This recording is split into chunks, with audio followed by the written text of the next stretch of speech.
also want to give a shout out to David Rovix. David Rovix is a great musician, a good friend of the Center for Political Innovation, right? And he has come and played at multiple CPI events, gatherings we had in Kansas, at our recent convention that we had in Oregon. David Rovix is just an awesome person. And David Rovix is much older than me, right? I am 36 years old. I don't want to know what his age is, but he's much older than me. He's been singing songs and playing at anti-war and peace rallies and anti-police brutality rallies and environmental rallies for decades. And these woke leftists have gone after him and canceled him and destroyed his reputation. And like, he was supposed to play a song at a rally today. He drove, I think, 100 miles to come and play at a pro-Palestine encampment, and then they told him he couldn't come because somebody read something on the internet. Oh my God, we read on the internet that you're like racist, you know. And this is what the woke left does, right? This is what the woke left does, right? And I'll tell you this much, right? I want to be clear about a few things, right? Yeah, exactly. I want to be clear about a few points here. Point number one, right? We support these students on the college campuses, no matter what. The cause is just. They are calling for their college to disinvest from Israel. They're calling from Israel to stop bombing Gaza. We support them, number one. That's the first thing, right? If the government is trying to shut down a group of people that are protesting to end the genocide in Gaza, if they're dragging people to jail for opposing the bombing of Gaza, if they're arresting and trying to silence students who don't want their college to cooperate and collaborate with what Israel's doing, we support them, period. End of discussion. We support those students. So that's the first point. Point number two, out of the movement to the masses, right? Out of the movement to the masses. We know that the left is dead, right? Even though we support these students 100%, right? We will defend their right to free speech. We will do everything we can to make clear that the prosecution against them is unbelievable, that the crackdown, the labeling them of anti-Semitism is ridiculous. On the other hand, the organized political left is hopeless, right? It is absolutely hopeless. It's completely and utterly hopeless. And we have to pivot toward the bulk of the population, out of the movement to the masses. So while we support these students and we oppose the crackdown on them, and we will defend them against the smears that they're anti-Semitic and against government repression, we also recognize that the fringe activist minority that they represent is not the future, and that we need to have socialism and anti-imperialism get out of the movement and to the masses. And the fact that they can't even allow David Rovix to play at one of their goddamn encampments shows how woke-brained these students are. And we would like them to be better, and we still support them, even though they're being nasty to our friend David Rovix, even though they've been nasty to me on many occasions. Doesn't matter. We still support them. We support anyone who's being attacked for opposing imperialism. If someone's attacked for opposing imperialism, we support them. End of the story. But we recognize that we have to get out of the movement into the masses, and that there is a big problem in our movement, which is a lot of people just don't understand how toxic the mainstream left is. They think that somehow we can find a way to get along with the toxic left. No, you can't. No, you can't. Right? And you can't. Right? And I'm just telling you, right? Because the tables have turned, because suddenly the mainstream media is opposing what these people are doing. Now people are getting confused, and they shouldn't, right? For the last 8 years, these people have done nothing but protest against Donald Trump, protest in support of abortion, protest around Black Lives Matter. They pander to every trendy liberal cause. And at the same time that they do that, they have viciously targeted anybody who doesn't, right? They have called for violence against the Center for Political Innovation. They have called for violence against David Rovics. They have destroyed David Rovics' career. So these cowards, the Workers' World Party, the Party of Socialism and Liberation, these kind of people, right? There's many of these different groups, right? They have pandered endlessly to the mainstream liberal causes and taken the lead from CNN. They've obsessively developed Trump derangement syndrome. And then on top of their Trump derangement syndrome and their CNN politics, they have viciously targeted those of us who didn't, right? At a time that the devastating lockdowns were destroying working people's lives, the Party for Socialism and Liberation protested, calling for longer lockdowns. The Party for Socialism and Liberation, if you look at their website, at their call, they want degrowth. They want to destroy the power grid of America, right? They call for actively destroying every coal power plant, every nuclear power plant. And I mean, they want to basically take away the electricity of millions of working people and replace them with windmills and solar panels, reduce, the electrical output of America to like 30% of what it is now, right? Right. And there's no compromise with these people. And you're not going to join their group and make them better, because I was in one of these groups for 8 fucking years and I saw how bad it was. You cannot compromise with these people. You cannot negotiate with these people, right? And if you give them an inch, they will take a mile, all right? If you cooperate with them, it's never enough. You're never not transphobic. You can say, I support trans rights, but you said it the wrong way. And you didn't have 10 trans speakers at the rally. You only had 9, right? You cannot compromise with these people. They are committed to keeping socialist politics woke and anti-working class. And you have to break with them. You cannot compromise with them. You cannot cooperate with them. You cannot try to make them happy, because the second you try to make them happy, you've already lost. These groups are fringe and small and irrelevant for a reason. Okay?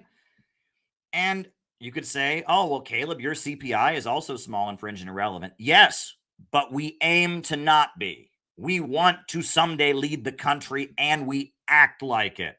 We wear suits and ties at our rallies. We wave American flags, and everything we do is designed to present ourselves as serious worker politicians who could someday be running the government.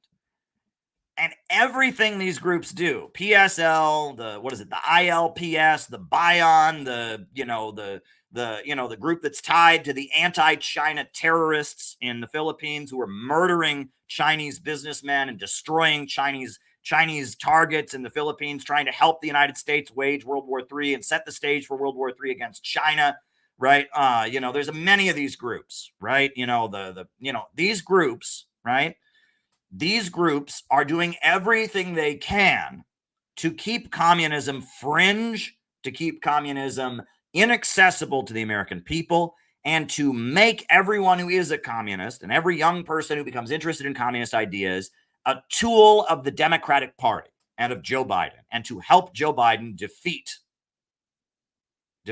Donald Trump, right? And so that's what they do. And they want to attach socialist politics to the NGO apparatus, to the LGBT hysteria, to the lockdown, branch Covidians, to the degrowth environmental Malthusians. They want to attach socialism to the more pro-imperialist, more pro-war, more anti-working class wing of the ruling class, right? The main danger in the ruling class right now is the woke wing. That could change, but right now, it is Joe Biden that wants American workers to be poorer. It is Joe Biden that wants to escalate a confrontation with Russia. It is Joe Biden that is prosecuting the Uhuru movement. It is Joe Biden that is, at this point, trying to escalate toward World War III with Russia. It is Joe Biden who's jailing his political opponents and imprisoned all kinds of January 6th people.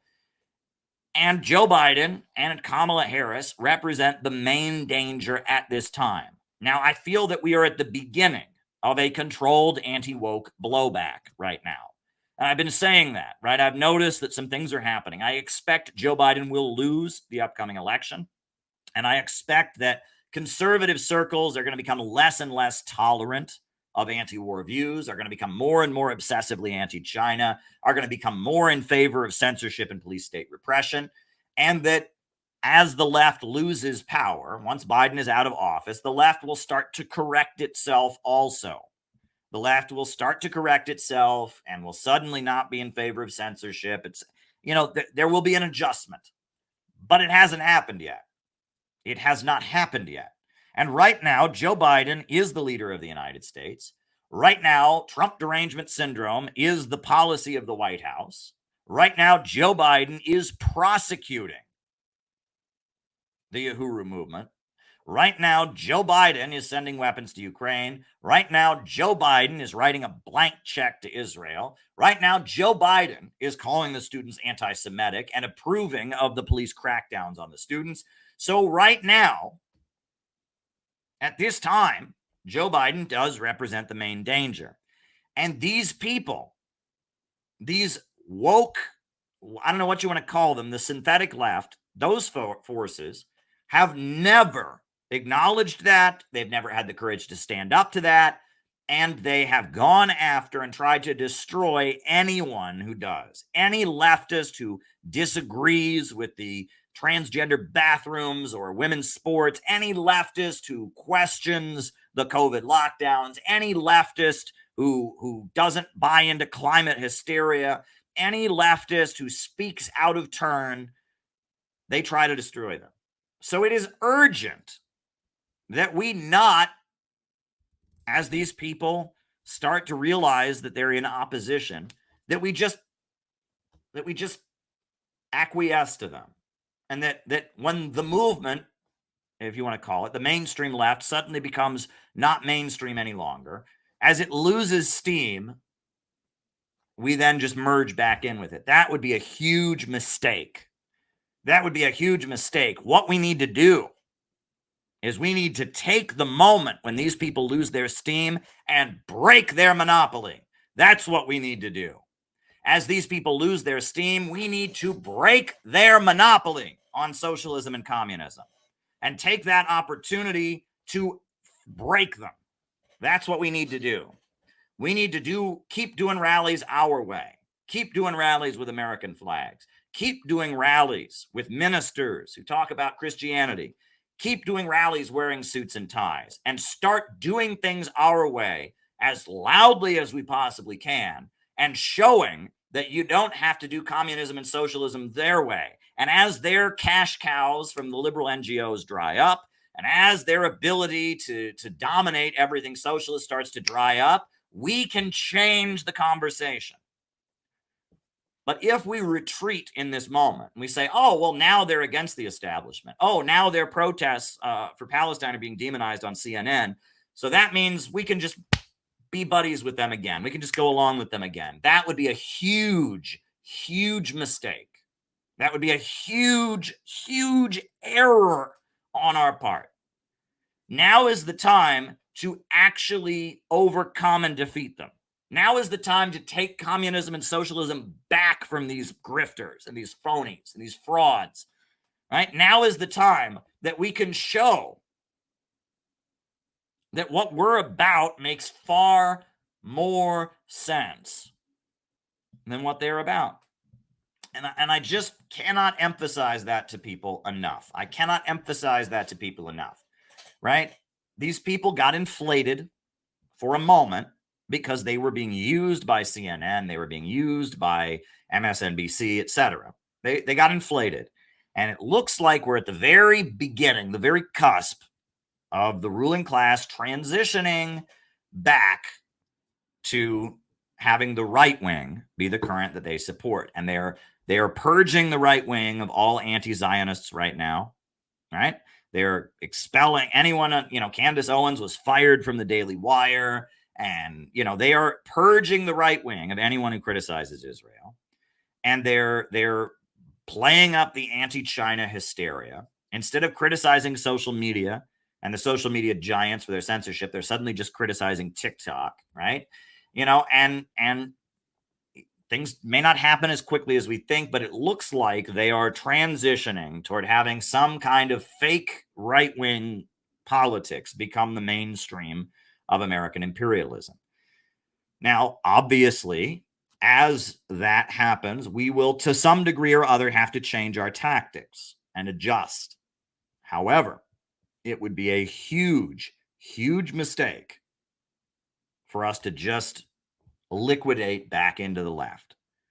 And I am not going to do it. I am not going to do it. I am not going to do it. And neither is CPI. The whole reason that the Center for Political Innovation was formed to begin with is because these people are losers. PSL are losers. UNAC are losers. Workers' World Party are losers, right? The Communist Party USA are losers. And these people have been losing and losing and losing decade after decade after decade. And they just have kept losing. They are opposed to doing anything that might ever be effective.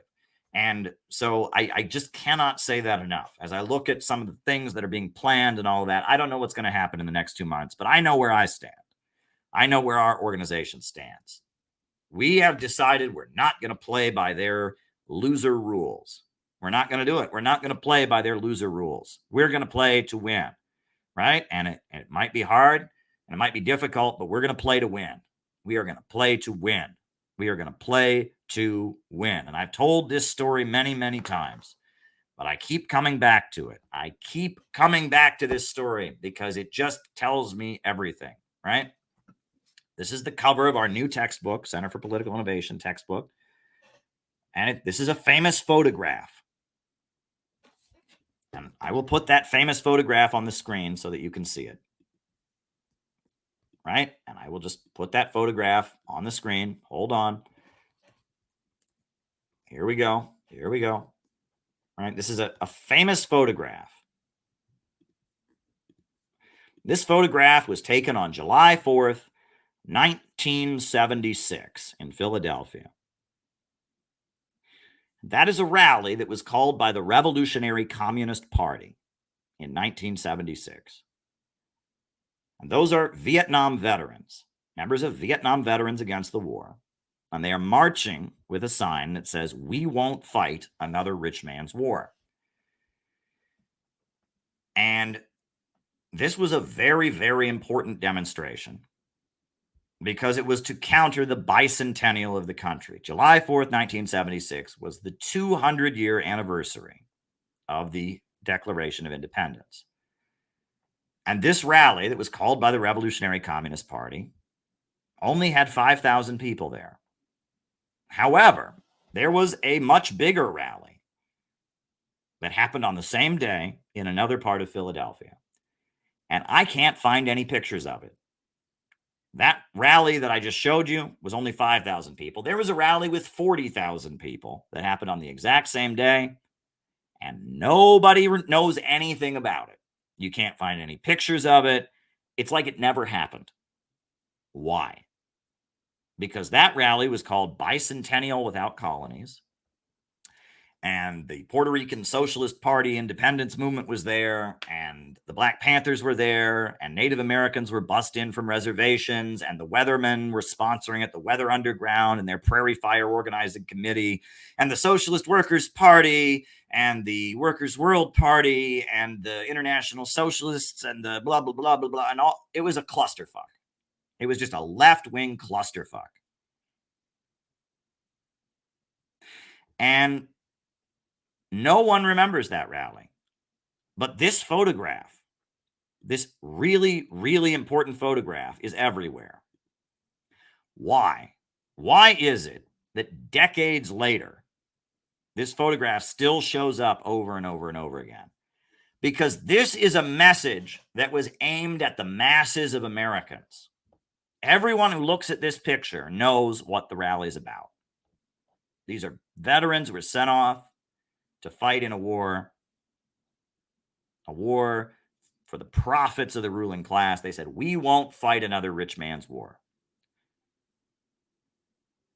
And the rally that the RCP had was way smaller than Bicentennial Without Colonies, but it packed a way bigger punch because they were talking to the majority of the American people. They had a clear message about class struggle. They presented them as fighting for the majority of the people against the capitalists. And that photograph, you see it everywhere. Meanwhile, the other rally that was a clusterfuck of identity politics and gay rights and weathermen and Native Americans and Black Panthers, and everyone was there, and it was Bicentennial Without Colonies, and no one remembers that. It's like it never happened. Right? If you aim for the masses of people, if you communicate a very clear message that people can understand, you can have an impact. And if you join the circus that's called leftism, you're making things worse. Leftism in the United States, I'll just be honest with you all. In America, since the 70s, they have found a way to contain socialist and communist politics. It's a phase you go through when you're in college, right? You go to college. When you're in college, you join one of these little tiny groups and you sell their newspaper and you go to their little rallies. And after a year or two, you realize it's not growing. You realize you're never really going to win over anybody. And then you move on with your life. That's what communism is supposed to be in America. That's what it is designed to be. It is a postgraduate phase, right? That's all communist activism in America is supposed to be. And that's what these college campus things are supposed to be too, right? They're not creating lifelong activists at these encampments. I wish they were. And I still support them. I still defend them.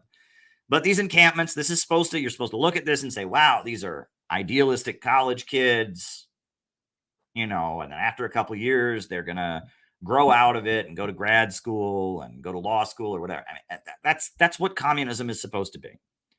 But if you go to Africa, you go to any African country, you're going to find the communist neighborhood, the communist city, the communist region, where there's communists who lead the labor unions, communists who are elected to the parliament, communists who have a huge amount of territory. And if you go to an Asian country, you go to South America, it's a completely different thing. It's not a postgraduate phase. It's not this little circle, this little circus, I should say, for college kids that are exploring different ideas and realizing some of the injustices of the world to go and yell and be angry for a few years and then move on with their lives. They have a real movement. That's what they have in other countries. I'm just telling you, in other parts of the world, that's what communism is. It is a real movement with a real base among the population. And let me add that the world communist movement overwhelmingly supports Russia right now. All these woke college kids, they think Russia's Nazi, they think Russia's fascist. Some of them even equate what Israel is doing in Gaza with what Russia is doing in Ukraine, which is ridiculous. But I'll tell you, every single communist government in the world supports Russia right now. They just built a new statue of Fidel Castro in Moscow. The Cuban government and the Russian government are allies. The Chinese government supports Russia right now. The Venezuelan government supports Russia. The Vietnamese government supports Russia. Belarus, it's led by Lukashenko, where the Communist Party is the biggest party. They call it the last Soviet republic. They support Russia right now. Every existing communist government supports Russia. But none of the Western leftists with their LGBT flags and their woke hysteria, none of them support Russia. They're not the same movement at all. One is a psychological operation, a controlled opposition set up by imperialism. It is a phase you're supposed to go through in college and then grow out of it. And the other is a real movement with real territory it controls, with real labor unions and real governments that are trying to raise their people up out of poverty. And let me add The global communist movement has evolved. If you go to communist countries like Venezuela or Nicaragua or Cuba, the way they talk about religion is very different. They're much more open to Christian faith. If you go to China or Vietnam, you'll see that they have a thriving market sector. If you go to North Korea, you'll find out that they very much want to have a thriving market sector. They just can't get one because of the harsh sanctions, because of the nuclear situation. They'd like to have that. And that the global communist movement has largely changed from the Cold War. They've realized that you need to be tolerant of people of faith. They've realized that you need to have a market sector to strengthen socialism, right? On top of that, if you go to these countries, you will see that socialism is all about patriotism. The communists of Vietnam are patriotic. They love Vietnam. The communists of Cuba are patriotic and they love Cuba. The communists of Venezuela are patriotic and they love Venezuela. And that being a communist doesn't mean that you're a sloppy college kid who's using drugs and telling everyone in the country that you hate them. Being a communist means that you are a loyal person, an upstanding member of your community who wants to raise your country up and build up your community and build the country and advance living standards. There is a communist movement around the world, and that's my movement. And the woke left, they ain't it. They ain't it. And they know it too. They make it clear to me constantly that I ain't one of them. And I'm fine with that because I know that I ain't one of them. Right? And it would be a huge mistake. It would be a huge mistake if we tried to retreat into trying to be one of them when we have the potential right now to be what this country really needs, which is a real, genuine communist movement. And I mean, there's just no way to say this loud enough. We cannot retreat into leftism. We cannot retreat into wokeism. It would be a huge, huge defeat if we did so. So these are my thoughts for tonight.